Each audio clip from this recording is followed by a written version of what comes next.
Eu chamo o comentarista de política, Caio Coppola. Oi, Caio, boa tarde para você. Boa tarde, Evandro. Boa tarde ao espectador da CNN. Caio, vamos falar então sobre o caso do deputado Daniel Silveira, né? O Supremo Tribunal Federal e os ministros votaram de forma unânime, 11 votos a 0, a favor da manutenção da prisão do deputado. Ainda ontem, a Procuradoria-Geral da República denunciou o deputado Daniel Silveira ao STF por coação, agressões verbais, ameaças. Hoje a votação é na Câmara. A análise da prisão pelos deputados será na sessão do plenário que vai acontecer depois da audiência de custódia, que está marcada agora para as 2h30 da tarde, daqui a pouquinho. Na audiência de custódia, o juiz pode revogar a prisão em flagrante ou pode convertê-la também em prisão preventiva ou temporária. Eu queria saber a sua avaliação, primeiro, Caio, sobre a votação no STF e sobre essa análise de hoje pela Câmara. Os deputados, eles estão pressionados pelas ações do STF e da Procuradoria-Geral da República? É evidente que sim, né, Cine? Em violação aí ao princípio da separação dos poderes, os congressistas, eles estão sob pressão explícita do tribunal, que é o responsável por julgar os parlamentares brasileiros com o famigerado foro privilegiado. Então, por um lado, os deputados eles desejam sim manter a sua imunidade parlamentar e o seu direito à opinião intocados, como prevê a Constituição Federal. Por outro, eles temem retaliação. Retaliação de quem? De um tribunal cada vez mais arbitrário, cada vez mais autoritário, que invade a competência e cerceia direitos dos demais poderes da República. Mas pouco importa o resultado de ontem na Corte, essa unanimidade, ou de hoje no Parlamento. Porque, como ensina a Margaret Thatcher, premier britânica, uma maioria não consegue tornar certo o que é errado. Então, conchavos políticos são o que tem de menos relevante aqui. O importante é que o espectador, o cidadão, o brasileiro, que ele entenda a dimensão dos absurdos praticados pela nossa mais alta corte. Eu digo alta aqui no sentido de mais distante da realidade terrena. Porque, ao contrário do que o jornalismo de torcida faz parecer, a prisão em flagrante de um parlamentar não pode ser justificada pelo seu caráter, pelo seu temperamento, pela sua militância política ou pela sua biografia. Para que haja prisão em flagrante de um deputado federal que goza de imunidade parlamentar para manifestar livremente o seu pensamento, é fundamental que os atos praticados por esse político se enquadrem aí naquela exceção prevista no artigo 53, parágrafo 2º da Constituição, que resumidamente diz o seguinte: os deputados são invioláveis penalmente por quaisquer de suas opiniões e palavras e não poderão ser presos salvo em flagrante de crime inafiançável. Flagrante é uma expressão de origem latina, é do verbo flagare, que significa queimar, ou seja, o flagrante ele pressupõe que o delito seja tão recente que a chama do crime, por assim dizer, esteja ainda ardendo.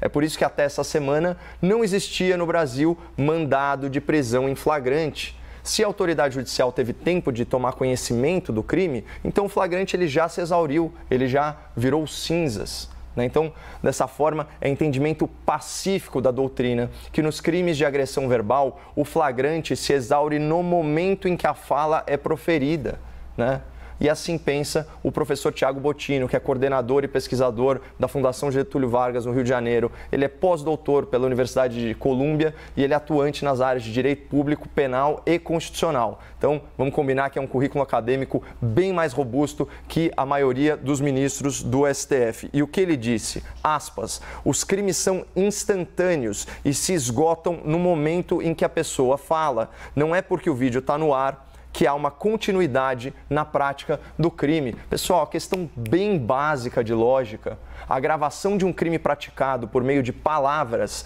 não configura flagrante ou a perpetuação do delito. A gravação de um crime falado é simplesmente uma prova que depois pode ser usada no processo, no devido processo.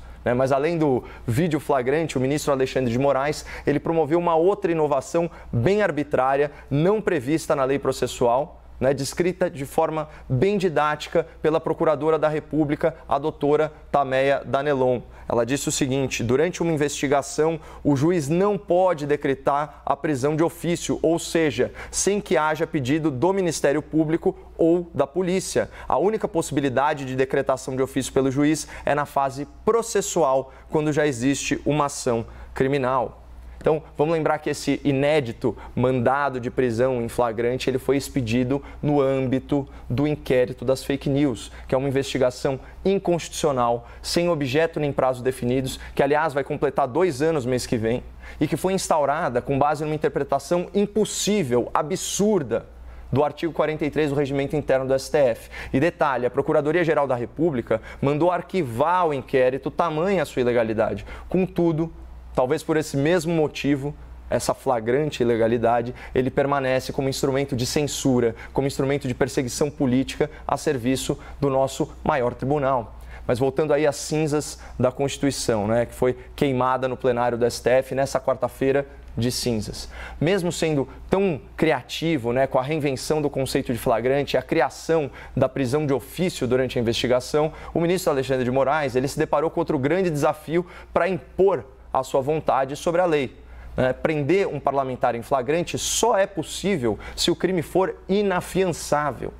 E a relação desses crimes graves, ela é bem restrita, ela consta do artigo 323, 323 do Código de Processo Penal. A gente está falando o quê? De racismo, de tortura, de narcotráfico, dos crimes hediondos, de terrorismo. E tem uma última possibilidade prevista no inciso 3, que diz o seguinte: não será concedida fiança nos crimes cometidos por grupos armados, civis ou militares contra a ordem constitucional e o Estado democrático.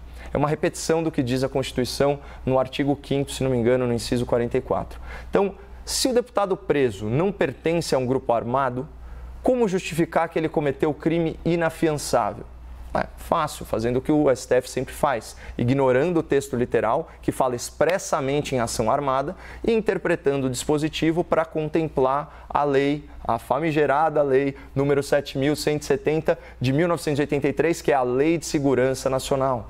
E quais são os dispositivos da Lei de Segurança Nacional que embasaram a prisão em flagrante, aqui muito entre aspas, do deputado, né, que também constam da denúncia da Procuradoria-Geral da República oferecida ontem. São os seguintes, Artigo 18. Tentar impedir, com emprego de violência ou grave ameaça, o livre exercício de qualquer dos poderes da União ou dos Estados. E tem também o artigo 23, incisos 2 e 4. Incitar a animosidade entre as Forças Armadas ou entre essas e as classes sociais ou instituições. E incitar a prática de quaisquer crimes previstos na própria Lei Nacional de Segurança. Então, eu finalmente consegui assistir ao vídeo publicado pelo deputado, né, em 15 de fevereiro. Afinal de contas, o ministro Alexandre de Moraes, né, tinha tirado esse vídeo, tinha cerceado o nosso acesso à informação, colocando multa diária para a plataforma de YouTube acima de, no valor de R$100 mil por dia, né? E embora o tom do vídeo seja muito agressivo, embora as falas sejam chulas, indecorosas, carregadas aí de injúria, carregadas de difamação, não há ameaça direta ao exercício do poder judiciário, não há convocação para que a população cometa crimes contra o Estado. E não há conclamação para que as Forças Armadas intercedam no Supremo e vice-versa. Só umas provocações, umas bravatas de uma pessoa que não detém qualquer poder real, qualquer poder institucional, além do seu mandato parlamentar. Portanto, só recapitulando, né, para que fique bem claro, esse inquérito é inconstitucional. Ele promove a censura e a perseguição política. E a sua ilegalidade é tão patente que a PGR solicitou o seu arquivamento. A prisão que foi realizada desrespeita o devido processo legal, porque o ministro nunca poderia decretá-la na fase de investigação sem ser provocado pela polícia ou pelo Ministério Público. E, além disso, por ter sido motivado por palavras proferidas por um deputado, a prisão viola a garantia constitucional de imunidade parlamentar e, ainda que o direito de opinião fosse relativizado, ainda que ele seja relativizado, não se caracterizou o flagrante e os crimes praticados no vídeo são todos passíveis de fiança. Então, finalmente, a Lei de Segurança Nacional, que a gente estava tratando, não se aplica ao conteúdo do vídeo publicado, bastando os tipos previstos no Código Penal. Porque se houve crime, os delitos não foram praticados contra o regime democrático, mas sim contra os membros do Poder Judiciário, o que é muito, mas muito diferente. Essa é a realidade jurídica. O resto é interpretação, é narrativa, é torcida. E eu repito aqui, eu não concordo com essa ventilação de acusações sem provas. Eu nunca utilizei de injúria, de difamação nas minhas críticas. Eu não tenho nenhuma afinidade pessoal com esse deputado federal em específico, mas aqui o que a gente está discutindo não é o caráter do parlamentar, não é a biografia dele, nem as suas ideias. O que está em discussão é a correta aplicação da lei e das regras de prisão neste caso. Né? Sem falar aí na falta de respeito à Constituição, ao Instituto da Imunidade Parlamentar e, claro, ao princípio da separação dos poderes. É disso que se trata, não de um julgamento moral sobre esse deputado. Ô Caio, e aí vem o vice-procurador-geral da República, Humberto Jacques de Medeiros, que enviou ao STF um parecer complementando a denúncia feita pela PGR. A proposta é que o deputado Daniel Silveira fique proibido de se aproximar do prédio do Supremo, que ele possa se deslocar ali apenas entre sua casa e o trabalho, nesse caso a Câmara dos Deputados, por meio de um monitoramento com tornozeleira eletrônica. Eu quero saber qual a sua avaliação sobre essa proposta complementar da PGR e se seria uma forma de livrar o deputado da prisão sem que o STF fosse contrariado. Nossa, você percebe, Evandro, o próprio enunciado da pergunta que você me dirigiu, né, já mostra que a preocupação dessa turma não é com a justiça, mas é com a acomodação, né, de interesses pessoais e corporativos do Supremo Tribunal. É evidente. Olha o que está normalizado aqui no nosso debate público. A gente está especulando sobre, aspas, a PGR contrariar os ministros do STF, quando a única preocupação legítima deveria ser não contrariar a Constituição, a lei, né, que por inspiração da data de ontem se tornou cinzas, como eu já citei. Né, o tal mandado de prisão em flagrante é ilegal, a prisão de ofício é ilegal, a manutenção da prisão é ilegal e qualquer outra forma de cerceamento da liberdade desse parlamentar, especialmente em decorrência das suas opiniões, é ilegal.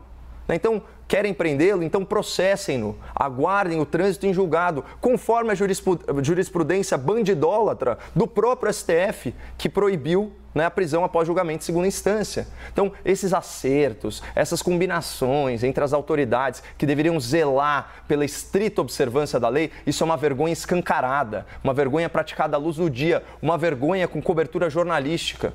Né? Então, o Supremo ele decide com um casuísmo que salta aos olhos. Né? A pretexto de proteger a democracia, eles violam o devido processo legal e torturam a Constituição para invocar uma lei do regime militar.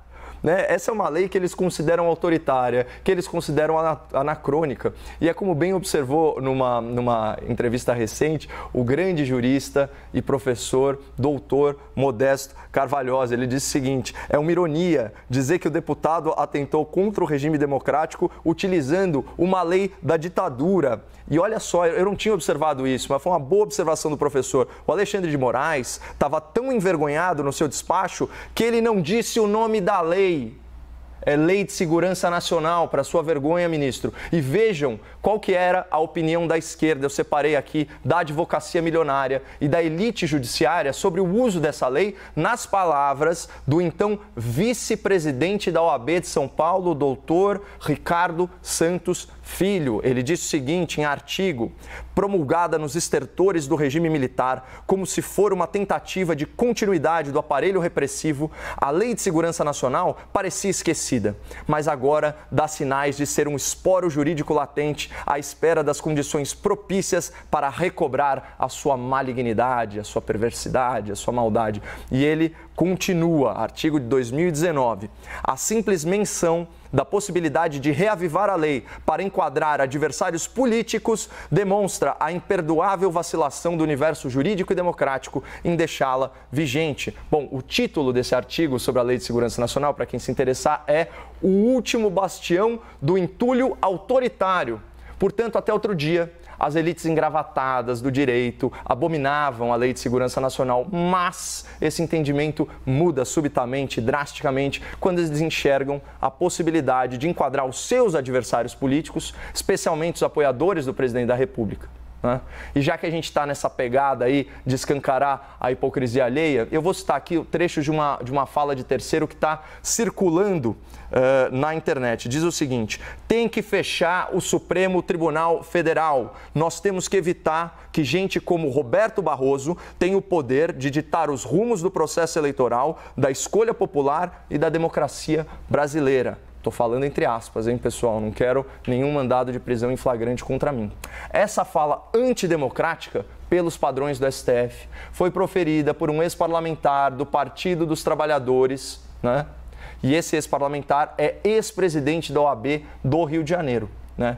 Ao contrário do deputado que o ministro prendeu, ele fala explicitamente no fechamento do tribunal. E assim deveria ser enquadrado na Lei de Segurança Nacional, também pelos padrões do STF. Então essa fala, ela está disponível na internet e ela circula nas redes sociais, caracterizando o quê? O flagrante, ainda pelos padrões do STF. Né? Então, se houvesse aqui um pingo de coerência na justiça brasileira, Evandro, o Brasil deveria testemunhar logo menos seu segundo mandado de prisão em flagrante. Né? Seria ilegal, com certeza, mas pelo menos uma ilegalidade consistente, uma ilegalidade padrão STF.